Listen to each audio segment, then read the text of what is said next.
Fascist ഭരണകൂടത്തിൻ്റെ എപ്പോഴത്തെയും ആയുധമാണ് നിയമവും ജയിലും. തങ്ങളെ വിമർശിക്കുന്നവരെ, വിയോജിക്കുന്നവരെ ജയിലിലടക്കുക എന്നത് ഭരണകൂടത്തിൻ്റെ പ്രധാനപ്പെട്ട ഹോബിയാണ്. കള്ളക്കേസുകളിൽ കുടുക്കി UAPA ചുമത്തി ജയിലിൽ അടക്കുന്നത് പതിവ് രീതിയാണ്. ജാമ്യമാണ് നിയമം, ജയിൽ അപവാദമാണെന്ന് പ്രഖ്യാപിച്ചത് 1977 ജസ്റ്റിസ് കൃഷ്ണയ്യറായിരുന്നു. കള്ളക്കേസുകളിൽ കുടുക്കുക, UAPA ചുമത്തുക, ഈ വിഷയത്തിൽ സുപ്രീം കോടതി കഴിഞ്ഞ ആഴ്ച അഗസ്റ്റിൻ ജോർജും ജസ്റ്റിസ് അഭയ് എസ് ഓക്കയും ഒരു നിരീക്ഷണം നടത്തി. ജാമ്യമാണ് നിയമം, ജയിൽ അപവാദമാണെന്ന നിയമതത്വം വീണ്ടും സുപ്രീം കോടതി ബെഞ്ച് ഓർമ്മിപ്പിക്കുകയുണ്ടായി.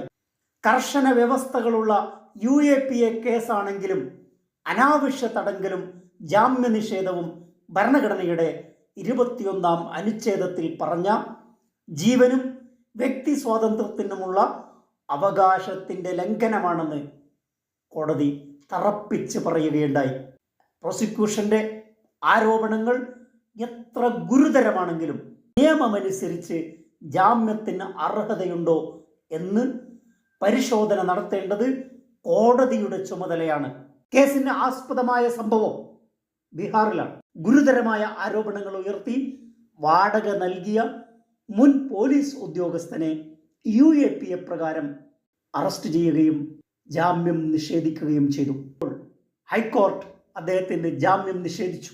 പാറ്റ്ന ഹൈക്കോർട്ടിൻ്റെ ഈ വിധി റദ്ദ് ചെയ്തുകൊണ്ടാണ് റിട്ടയർഡ് പോലീസ് ഉദ്യോഗസ്ഥനായ ആൾക്ക് സുപ്രീം കോടതി ജാമ്യം നൽകിയിരിക്കുന്നത്. ഭരണകൂടങ്ങൾക്ക് ഹിതാനുസാരം ജയിലിലടക്കാനും ജാമ്യം നിഷേധിക്കാനുമുള്ള വകുപ്പുകൾ ഉൾച്ചേർന്നതാണ് UAPA. രാജ്യത്തെ നിയമങ്ങളെ ദുരുപയോഗം ചെയ്ത് ജയിലിലടക്കുന്ന പ്രവണത ജനാധിപത്യത്തിന് ഭൂഷണമല്ല. ആ ഒരു തിരിച്ചറിവ് കോടതികൾക്കും നിയമവ്യവസ്ഥകൾക്കും ഉണ്ടായിരിക്കുന്നു.